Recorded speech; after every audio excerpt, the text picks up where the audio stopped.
This weekend was a tremendous mix of emotions for NFL fans across the country. We had 4 games all end in walk-off fashion, including 3 game-winning field goals and a back-and-forth Chiefs-Bills game for the ages. It was quite possibly the best weekend of football I've seen in my life.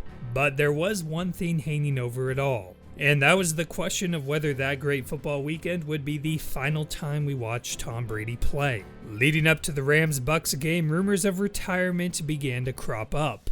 You had Brady's former teammate Rob Ninkovich saying he wouldn't be surprised if Brady retired. He even listed out the growing TB12 brand in the recently released Brady clothing line, and how Tommy had nothing left to prove because his legacy is set in stone as the greatest ever. Ninkovich is worth listening to because back in February 2020 he had a gut feeling that Brady was going to leave the Patriots, while most of the world figured he would return. Whether that gut feeling means he's been hearing stuff from Brady himself, we don't really know, but he has been right about this type of stuff before.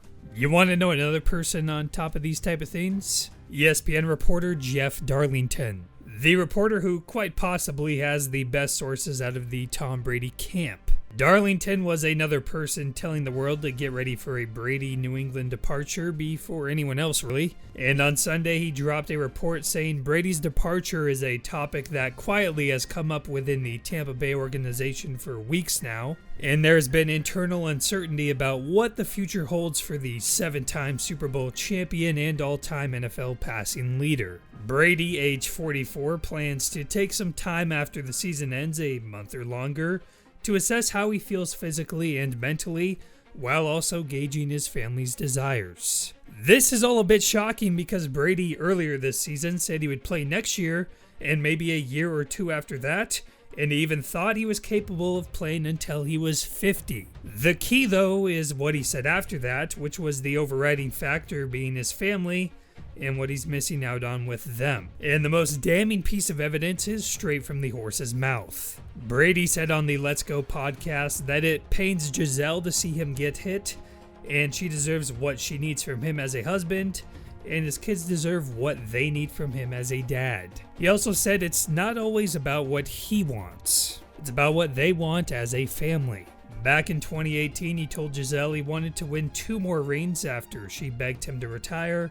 Obviously, he has since done that, but still something changed these past few months. He's pretty much always said he'll retire in the distant future, whether that has been age 45 when he was younger, or in a few years, or like he famously once said, when he sucks. He never said anything like, I have to think about it. His kids enjoy watching him play, but his wife has wanted him to hang it up for years now. If you watch Brady's new documentary, Man in the Arena, you'd know Giselle had no interest in sports before she met Brady. And speaking of that documentary, the final episode focused on Brady's time with the Bucs was suddenly delayed multiple months.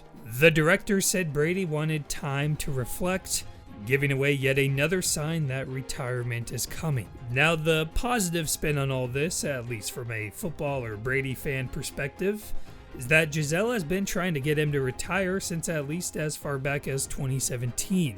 And even after he won the Super Bowl last year, the first thing she asked him was, "What more do you have to prove?"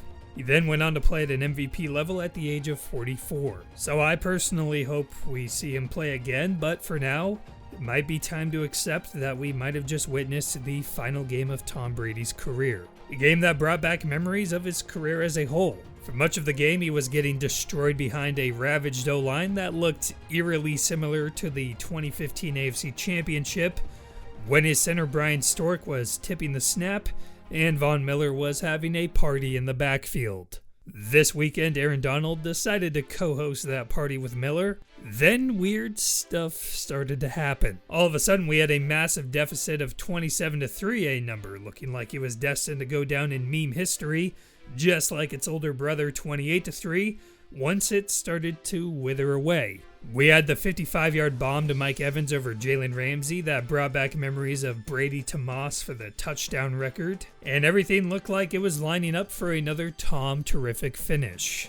Then Todd Bowles calls an all-out blitz, leaving the best wide receiver in the game one-on-one against a safety. No way am I one of those people calling for Bowles' head after that play call, but It's worth mentioning that the Jets fired Greg Williams for a similar baffling play call. No matter the second guessing, that was it. After so many historic comebacks and game-winning drives, Brady was left watching on the bench with a bloody lip as his team went down on a game-winning field goal. The opposite in some ways of how his greatness began, with him leading the charge on a game-winning drive. Mind you, against the exact same opponent, whether they're coming from a different city or not. It was a heartbreaking finish that called back to the end of his time in New England. No matter how many great accomplishments and feel-good moments he's had in his career, there will always be years of heartbreak, and sometimes those years just happen to fall in a year of finality.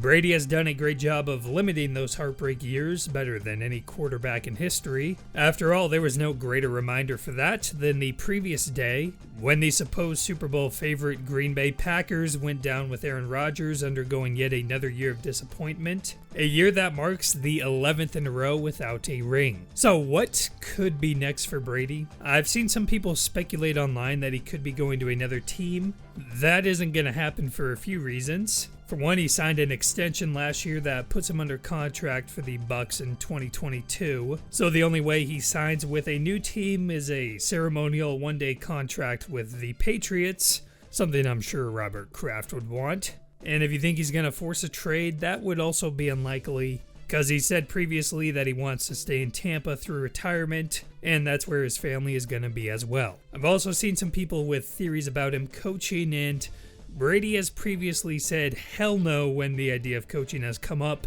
Plus, that would ruin his main idea of retiring, which is to spend more time with his family. Most players retire because their body is breaking down, but Brady is enough of an alien that doesn't even have to be a factor. And we have to mention that this decision also directly influences Gronk, who has said multiple times that he would only ever play with Brady as his quarterback, although recently he said he wouldn't rule anything out. Or if Brady does stay, there's a chance Gronk could retire anyway.